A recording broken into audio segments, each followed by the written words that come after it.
Muchas gracias. Seguimos conversando con César Camacho, presidente nacional del PRI, con una reflexión de cuál es el PRI de ahora y por qué los mexicanos tendríamos que ubicar o podemos ubicar un PRI diferente del que algunas generaciones conocimos.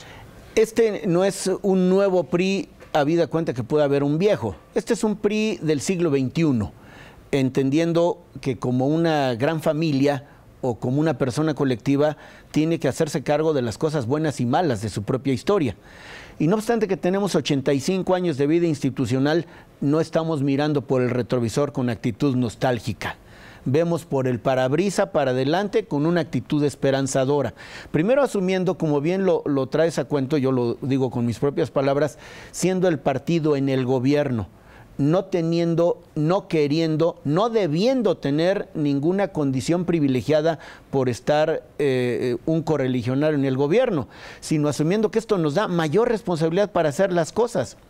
Y queriendo, a diferencia de 29, que fue un pacto entre líderes regionales, queriendo hoy tener un pacto de amplio espectro con la ciudadanía, más protagónica, con causas más diversificadas, con una actitud mucho más activa. Entonces, un partido que abre más anchas las puertas para las mujeres y los jóvenes, por ejemplo. Eso el PRI en el gobierno solamente se puede imaginar, si solamente se habla cuando está el presidente de la República en el gobierno, pero realmente ustedes están en muchos gobiernos.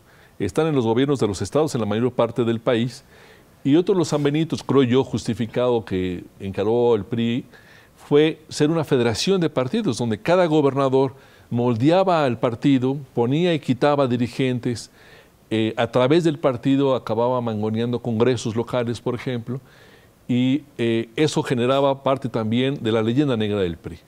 ¿Cómo vive el PRI ahora y cómo trata de hacer, si es que lo trata de hacer, un contrapeso a esa cultura política en los estados? Yo creo que de lo que das cuenta se refiere a la prehistoria política de este país. ¿De veras? Con toda convicción te lo digo, porque además la evolución de la política ya no tenemos gobernadores nombrando a los dirigentes del PRI, poniéndolos y quitándolos. A ver, no pueden, porque además hay una militancia mucho más robusta, sino a nadie le conviene que sea así.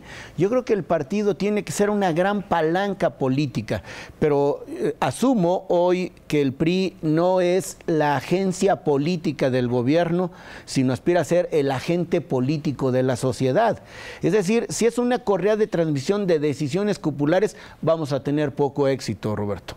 Si somos al revés, una correa de transmisión de la gente organizada o no, para plantear demandas, necesidades, cambios indispensables, entonces vamos a tener más éxito. Para decirlo en pocas palabras, el PRI de otro tiempo obedeció a estructuras de poder de otro tiempo. Este es un partido que quiere ver de aquí para adelante y que sabe que si no cambia, lo cambian. Pero todas las transiciones, el señor Camacho, tienen claroscuros, digamos. Sí, claro. No hay transiciones homogéneas, absolutas, claro. Lo cual quiere decir que en este país, como en cualquier otro, hay segmentos, digamos, de apertura y hay segmentos autoritarios. Yo creo, y acompaño a muchos analistas en este tema, que en los estados sigue habiendo ejercicios de autoritarismo político, pues no solamente en torno al PRI, no solamente en torno al PRI. A Puebla. Es posible que Puebla sea un caso, pero yo estoy hablando en general de los gobernadores, ni siquiera nada más los del PRI, porque creo que estos segmentos autoritarios no cruzan cualquier sigla, digamos, ¿no? Creo que es un problema del que tiene que hacerse cargo el PRI y también los otros partidos. Bueno, primero, ¿cómo equilibran, digamos, el peso de los gobernadores haciendo más sociedad civil, haciendo más contrapesos institucionales con el Congreso, con el sistema judicial? Creo que es una agenda pendiente. Yo creo que es una agenda en proceso de desarrollo y atiende parte de esta agenda en proceso de desarrollo la reforma político-electoral. La que está recién aprobada en términos de legislación ordinaria. Que al parecer está encarando mucha resistencia a algunos gobernadores. Yo creo que no, y lo vamos a ver los siguientes días, porque estoy totalmente convencido de que irán aprobando los congresos locales las reformas y haciendo la armonización legislativa correspondiente, porque hay aquí un factor jurídico de un gran peso. Aun cuando algunos se muestren reacios, a ver, vamos a suponer que no quisieran No tienen opción. Y si hay legislación secundaria que se oponga a la legislación constitucional, esa puede ser declarada inconstitucional por la Corte. Entonces, diríamos que están puestos los candados si es que a alguno le falta voluntad. Y está pasando en el sector educativo, que hay legislación secundaria que se contrapone a la reforma constitucional y que ha derivado en una controversia, ciertamente. Y qué bueno que lo dices, porque quien promovió las controversias constitucionales fue el presidente Peña. Ciertamente. Es decir, pero el PAN advirtió que no iría a discutir las leyes reglamentarias en materia energética e incluso de Telecom si no se resolvía las leyes secundarias en los estados en materia de reforma electoral. Bueno, eso me parece... Da cuenta de un temor, por lo menos, de resistencia. No, déjame decir que para nosotros es querer convertir a la reforma energética, que es la reforma con mayúscula, en rehén de otro asunto, ¿eh? Porque la reforma político-electoral a los que más le importa es a los políticos. La reforma energética, por su dimensión y por sus consecuencias, nos importa a todos los mexicanos. Pero para evitar que esto se empantane, listos, es decir, dispuestos a que termine el ciclo reformador en los estados de la reforma político-electoral para quitar de en medio pretextos o argumentos que justifiquen una dilación o una reserva al discutir la reforma energética. Así fue en la reforma constitucional, Roberto, tú lo recuerdas. Es decir, la reforma político-electoral, ojo, que estaba en el cronograma del Pacto por México al final, se decidió adelantarla para quitar esa suspicacia y así procedimos. Lo que quisiera yo es desterrar sospechas. El tema energético es fundamental para el PRI mismo, porque el PRI tenía en sus documentos internos objeciones a un proceso de esta naturaleza que venían de una tradición histórica muy importante, de Lázaro Cárdenas, pero también de una cultura mexicana en una relación con el petróleo y en general con los bienes del subsuelo, que entró en colisión con una visión diferente. Yo no sé si más moderno o no, pero diferente. ¿Cuál fue el proceso interno? ¿Lo hubo? ¿O hubo una directriz de, pues esto nos estorba, cambiémoslo para ir adelante? Pues justamente es que evitamos que entrara en colisión.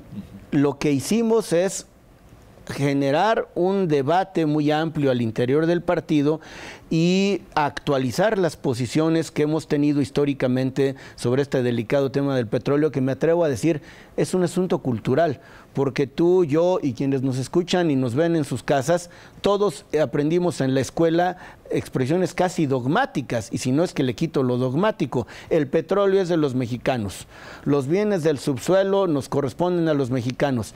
El acto patriótico más relevante de las últimas décadas es la expropiación petrolera que impulsó Lázaro Cárdenas. Y digo de paso, todas estas afirmaciones me parece que siguen absolutamente vigentes. ¿Qué se actualizó para evitar esa colisión? En una asamblea que, por cierto, terminó a las 3 de la mañana, es decir, en la madrugada del día siguiente a aquel en que empezó. Recuerdo muy bien, en Santa Fe se llevó a cabo el debate de este tema, de programa de acción. Lo que hicimos es preguntarnos si, siendo jurídicamente, constitucionalmente de nosotros, las condiciones en las que estaba la legislación y la operación de la gran empresa de los mexicanos, que es Petróleos Mexicanos, estaba siendo la adecuada, la correcta. Y lo diré en pocas palabras, la idea es que sin perder mexicanidad, sin perder propiedad de la nación por parte de los mexicanos, encontráramos maneras modernas, flexibles, para permitir que la inversión privada potenciara la exploración, la explotación de los hidrocarburos, específicamente del petróleo, del gas, la generación de la energía eléctrica, con una entidad pública muy fuerte. Y lograron convencer a los priistas entonces. Bueno, los priistas convencieron a los priistas. Es decir, este debate se dio en casa. Este fue un debate surgido de manera natural desde la discusión. Bueno, en estos debates hay gente que no está de acuerdo. Sí. Se ha dicho, y me gustaría que arrancáramos con esto el siguiente segmento, que Francisco Rojas, que entonces era director de la Comisión Federal de Electricidad, no estaba de acuerdo con el diseño de la reforma energética y que debido a ello quería retirarse del escenario público.